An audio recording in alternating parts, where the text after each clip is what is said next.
Are you tired of spending your time and money chasing strategy after strategy only to discover what worked 10, 5, or even 2 years ago is not working now? Things shift fast in the online space, and if you're not keeping up, you're getting left behind. It's time for something different. Welcome to the Marketing, Media, and Money Podcast, where every single episode will be jam-packed with proven, profitable strategies, behind-the-scenes secrets, and what's working now resources from industry experts and global influencers to help you scale your business, shorten your learning curve, and stand out in a crowded, noisy marketplace. And now, your host, award-winning marketing and media strategist, and international speaker, Patty Farmer.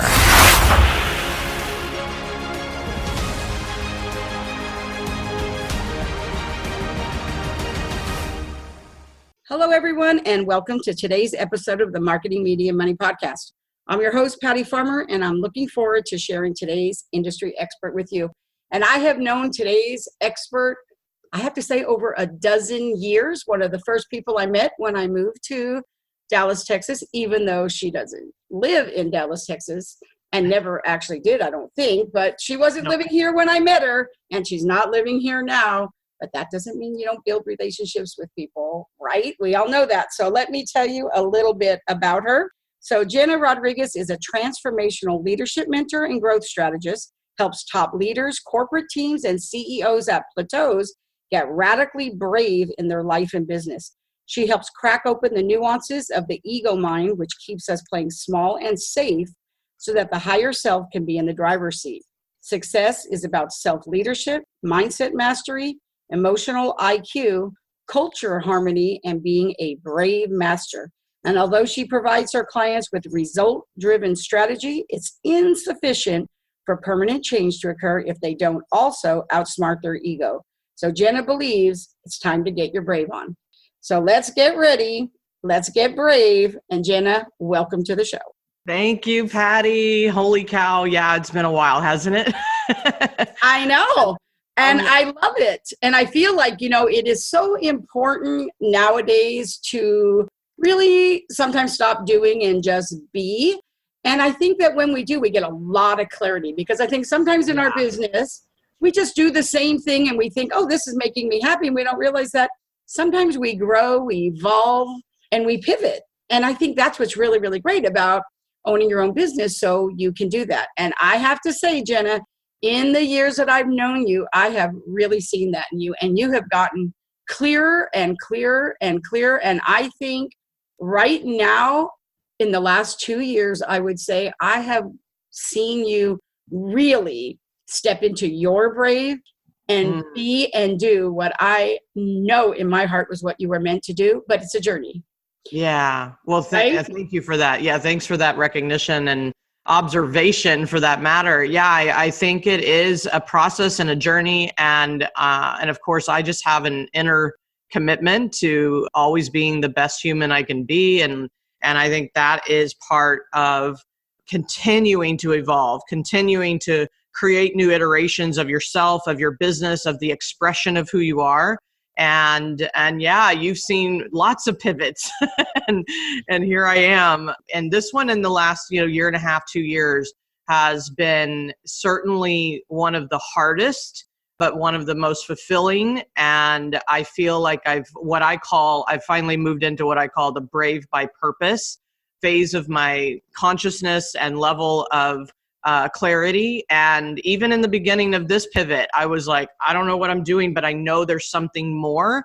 And then you find the words, then you find how to express it. Then you find, how do you show up and lead with, however, I think the bravest thing we can do is make the pivot in the first place. So yeah, here I am.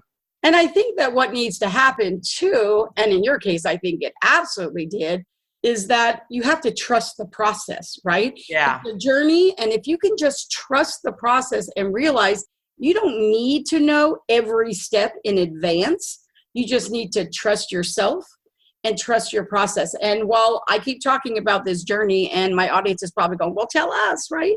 Why don't you tell us a little bit and share with my audience a little bit about your journey so they can really understand not just the transformation that you made in your life, but so that we can actually then talk about how you can help people make it in theirs. Yeah, for sure. It has been a winding road.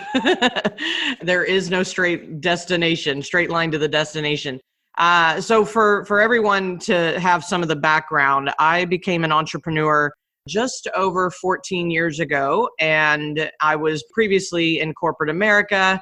I was a controller. I was in, the accounting world. And I just knew at that moment, that pivot back then was I wanted something of my own. I wanted to be able to have creative freedom.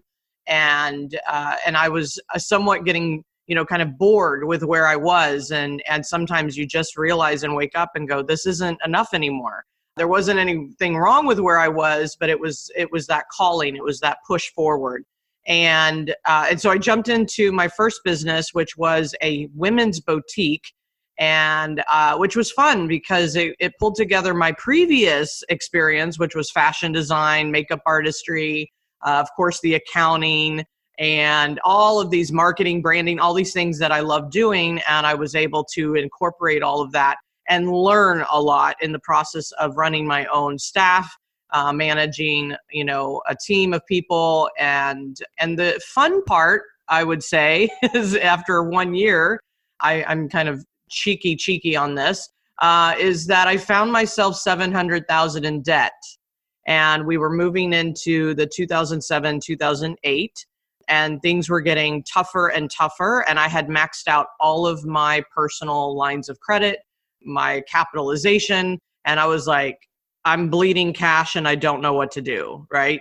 So it was a big fat lesson of knowing what I knew, but also realizing I don't know what I don't know. And sometimes you have a win and sometimes you have a loss. And so I was faced with a big decision, and ultimately that business had to close. And with that level of debt, I had to file bankruptcy. And and it was an interesting experience to have to file bankruptcy because, of course, I speak a lot to emotional resilience and intelligence and awareness. And I even remember the day that I made the decision. I sat in my car and I started laughing. I was like, of course this is showing up for me. And why I said that was because since I was 8 years old, I had a big, huge fear of bankruptcy. At 8 years old, when my parents divorced, my mother, unfortunately, she just couldn't make ends meet.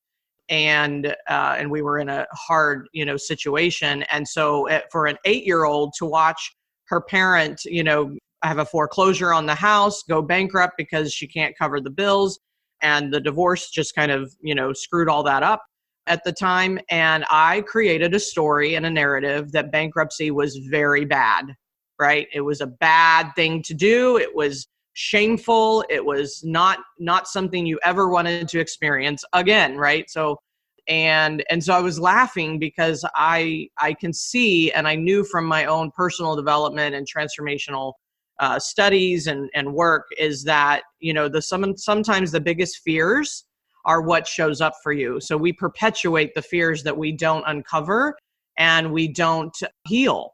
Right. And so even in the moment, I was like, of course, this is what's happening.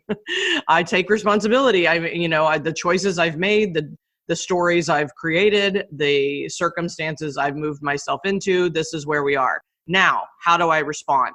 And so I think just for anyone listening, especially in the climate that we're in our world today, it is how you respond and healing the stories that are underneath that create the struggle and the hardship.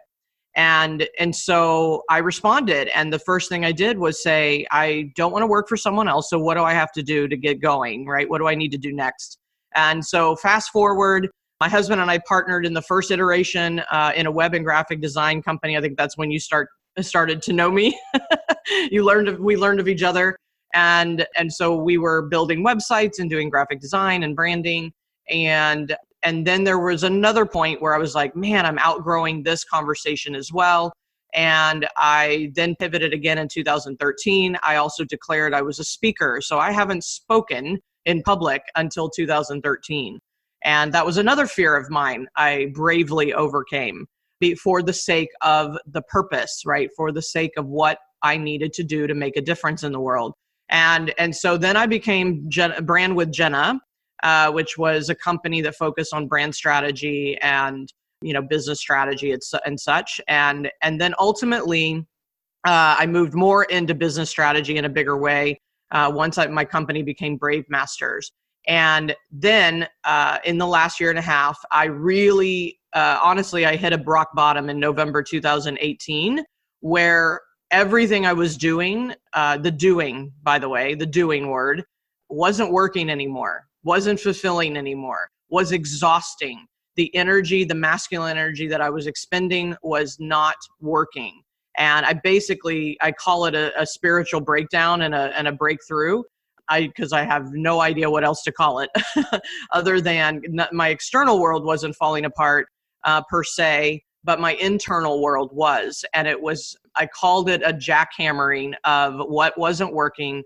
And then I proceeded to do a lot of emotional divorcing of the things that just weren't aligned with where I was meant to go. And so what you say, what you just said about how clear you feel or you're observing me to be, it required that ugly truth. It required me getting extremely honest with myself. It required me owning everything that I had created and everything I was deciding to do next, whether it was ending a business partnership that, just didn't make sense for me anymore. It wasn't about the other partners. It wasn't even about the business itself. It was just like, wow, that's not aligned with where I'm going and what, God has in store for me.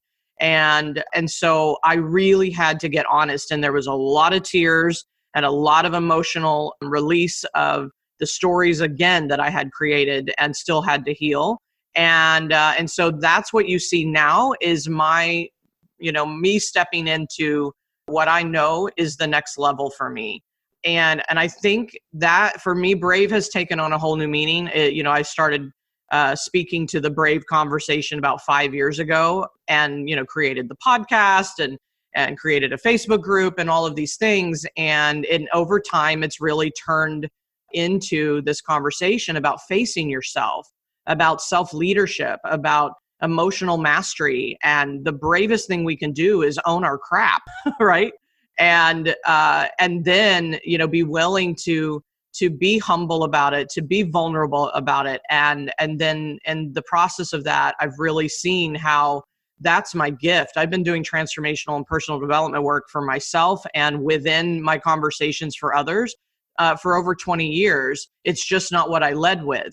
And all I did, and I have amazing mentors that I will forever be grateful for that have grown, helped me grow, helped me evolve. And then I just realized, well, what if in my world, that's part of my legacy is to impact millions of people in that way as well, and basically, hopefully healing the planet in some capacity. And so here we are. Sense.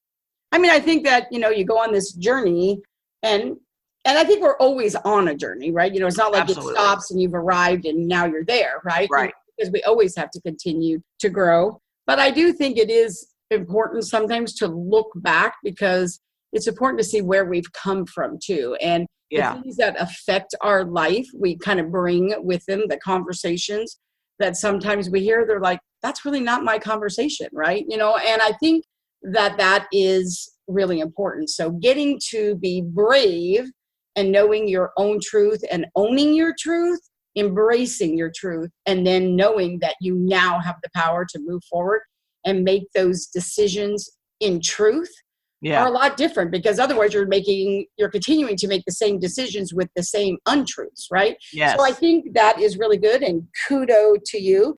And I love how it is led into really where you are now. So I have to tell you, looking back, and thank you so much for sharing your story. I love it. And I'm sure my audience did too. What would be the first thing, right, that if you were talking to either a new entrepreneur or business owner, or maybe somebody transitioning out of corporate, right? So Yep. consultant, maybe, what would be the first piece of advice you would give them on what they need to do first? So, I'm a recovering perfectionist. So, Right. and that means that I'm very aware of my egoic tendencies, that part of my brain, the part of my mind that makes decisions and wants to have it all figured out in order to be safe, in order to have certainty. And so my first advice is, number one, recognize what it is that you really want, and then be willing to take imperfect action. Right? Stop trying to figure out all the hows and all the whats and all the whens. And so for me, I literally just put the next foot in front of the other when I am pivoting, especially. And so that may look like it just sending a letter to friends that says, hey, I've made a decision to start doing this and create a business around this, whatever that this is. Especially if you're moving out of corporate or you're, starting a new business or what have you, is just own it. Own the decision. I always say there's 4 steps to brave. First is the spark of inspiration, which is what you've already shared, right? In this example, you have the spark. You want to start a business. You want to leave corporate. You know that you want to change location like I did. Whatever the change is, whatever the shift is, that's the spark of inspiration. And then what happens, most of us, our egos take over and run the show, and we never do anything about it, or we procrastinate on it. And so the second part of that is decision. And so make a decision, get off the fence. And so for me, obviously in all of my story, there was a decision made, and it was scary to make the decision. But then the third step is to commit to it.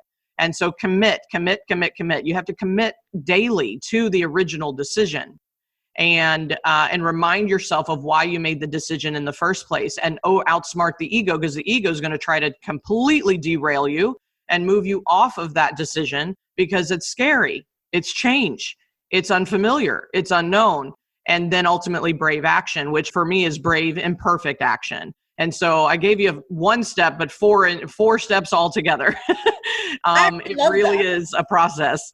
And we know it always really is. And one of the things that we were talking about when I asked you to come and be on the show is you have already talked a lot about that word ego. And I'm sure other people are thinking, wow, really a lot of people don't talk about that, right? They don't talk about ego. And I love that you do talk about ego tricks and that emotional revolution, as you like to call it, and how the mind can hijack our money momentum, right? Because the reality is, with all of those things, you did get into business. I mean, everybody gets into business to make money, whether they admit it or not. Now, to make money, it could be so that you can spend more time with your family. Make money could be so you can have creative freedom, like you said. For me, making money means I want to have time freedom. That is my motivator. So everybody has a reason, but you still have to make money. I mean, when you work a job, you got a paycheck, right? So you still have to make money. So how the mind hijacks that money momentum and how the ego can play those tricks and it affects us emotionally. Let's kind of talk a little bit about that. Yeah, for sure. And I do agree. I think, not a lot of people speak to what is it in our mind and in our decision-making and our self-leadership that's in the way. And I simplify it and just say it's our ego. It's the part of us that is there to protect us from, the uncertainty of life. And so the natural instinct is to do everything from a place of how can I figure this out? How do I know what's going to happen? What's the best plan, right? Everything's about a plan. And I'm with you. I think money is necessary. Money's not the problem. It certainly is a solution to many issues in the world. And certainly it keeps us, exchanging a value for the things that we desire. Like you said, there's a why behind the money. And what I mean by the mind hijacks your momentum is that the ego will at all costs derail you so it does not have to experience the unknown. And so one of the tools that I speak to that help people understand what might be getting in the way is the 14 ego tricks, and also looking at what one of four of the egoic archetypes, which I've created, which include all of these 14 ego tricks, are you? So for instance, one of the egoic archetypes I've identified is a realist, and that's my primary. And that means that the ego tricks that I primarily use is what I call the HW3, which is how, what, when, where. I use the when then, like when I have enough money, then I'll invest. When I have time, then I'll go on vacation. Because it's a limitation. It's like when this occurs, then I'm safe enough to do the next thing, right? That's what the ego does. It also, my realist in me, my behavior is also connected to the requirement. So if any control freaks are in the room, I'm a recovering control freak as well. And so requirement means I have this story that I have to have it this way. I need it to look like this before I do something, or I'm taking action, or I move down the road. And what I have found in my data, a lot of people have taken the quiz, right? And I'm happy to offer the free quiz, but the data even shows that the predominant answer, the archetype that shows up is the realist, which is really interesting to me. Second is the illusionist, which is all about fear and I can't, and it's like, I can't do this, right? Which is just the limitation that the ego puts in place so that you don't take action. And really what's underneath is some type of fear. And so anyway, there's 14 ego tricks. There's the 4 egoic archetypes, and which kind of bundles the ego tricks within them. And I just like, of course, I'm a systems girl. Like I like to put things into systems and practices where people can make this stuff simple and start to outsmart the ego, because that's the game. If we are unconscious on a daily basis, we're operating from our ego and our mind instead of our heart and our gut, and our bodies have the answer, which I know might sound weird. No, I think it makes a lot of sense. Okay, good. Right? I'm like, just sit with that for a minute, because our bodies really do have our answers. And I had to come, that was a hard one for me to come to anyway. And when I started to listen to my, people call it intuition, people call it listening to your gut, or just kind of dropping down into your body and feeling what feels right versus what feels wrong or out of alignment. It's one of the most powerful things we can do, because our mind is always going to make decisions from what it knows, what it doesn't think it knows, right? So it's like, if I don't know what this is, I'm not going to move forward. I'm not going to do it, right? Which is counterproductive to our biggest dreams, our ultimate potential. And so how it hijacks our momentum of money is the illusion of fear, the illusion of all of the ego tricks, which is what it is, an illusion. It's the story, is it totally gets in the way of our momentum forward. And, in order to increase our speed of receive of money or results or whatever that, is in our desire, we have to outsmart our egos. That is what's in our way. And one of them, let me just say, the judgment one, it's called position. If you are using the ego trick called position, lots of judgment of self, lots of judgment of others, a lot of measurement, a lot of comparison, a lot of looking outside of you to blame for the lack of your advancement. And one of the things that I notice is, especially around money, is that we use our external factors and our outside influences to determine our worth, to determine whether we have money or not, or not making money. And especially right now, I know there's a lot of change. And the moment we take personal ownership, we are back in the driver's seat. And so if we can own our circumstances and own that we are here, we are where we are, and now how do I respond, then take that imperfect action, right? Then we are going to start to actually outsmart the ego and start to move towards the things that we want. And of course, the ability to increase the momentum around money, around results, etc. I love that. So Jena, how can people connect with you? The best way, the most simplest way is to access my website, which is at bravemasters.com. And you can then access all of my social media and resources and information there. That's fabulous. And you came bearing gifts too. And I know you talked briefly about the quiz. So tell us a little bit about your gift. Yeah. So like I mentioned, I created these 4 egoic archetypes for the sake of helping people really up-level their self-leadership, a higher understanding of themselves, and it leads to more transformational change and what I mentioned before, that emotional revolution or evolution. And it just, bottom line, it helps you get more of what you want in life faster. And the more we understand our behavior, the more we can change our behavior, and we can do something about it. If we live unconsciously, then we're on autopilot and we're not really getting to where we want to go. So these egoic archetypes, I've offered a quiz where you can find out which of the 4 egoic archetypes you predominantly lean into, and so we're going to provide that link. It's really powerful. Inside it comes with a free video training about that archetype, and you can also download all of the ego tricks as well, so you understand it and in its entirety. So that's fabulous, and we will make sure that we have the link in the show notes so everybody can go to that. And now we're at the portion of the show that I like to call #OpenMic. It's my version of my karaoke, like social karaoke. That's what I really feel like it is. So I'm going to pass the mic over to you, so to speak. And could you please share with us your number 1 marketing media money strategy that's working right now? Because that's what this show is all about.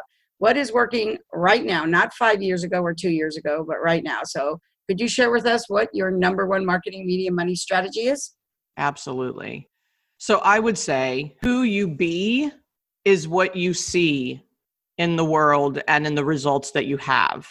And so what that means is the more you are in touch with who you are, what you want, and also understanding the egoic behaviors that are potentially in the way, then you start to see that in the world. And so who you be is what you see. And especially when it comes to making more money or increasing your business, it's about increasing that speed of receive. And I always say as well that anything external we desire or undesire requires an internal resolve. And when we resolve that inner self, right, that inner work, then we increase the speed of receive of the things we want, especially money.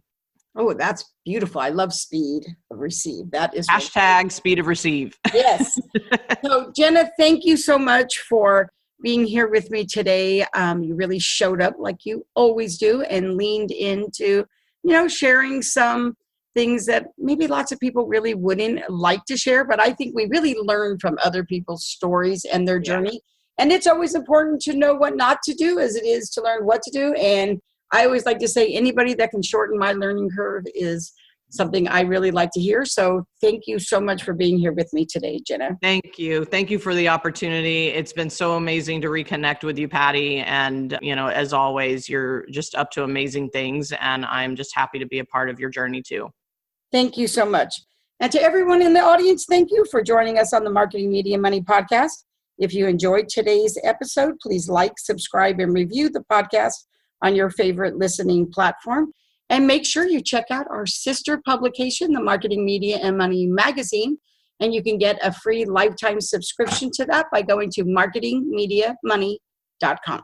Thank you, everyone. Have a phenomenal day. And remember, if your day is not phenomenal, you have the power to change it. Thank you for joining us today on the Marketing, Media, and Money podcast.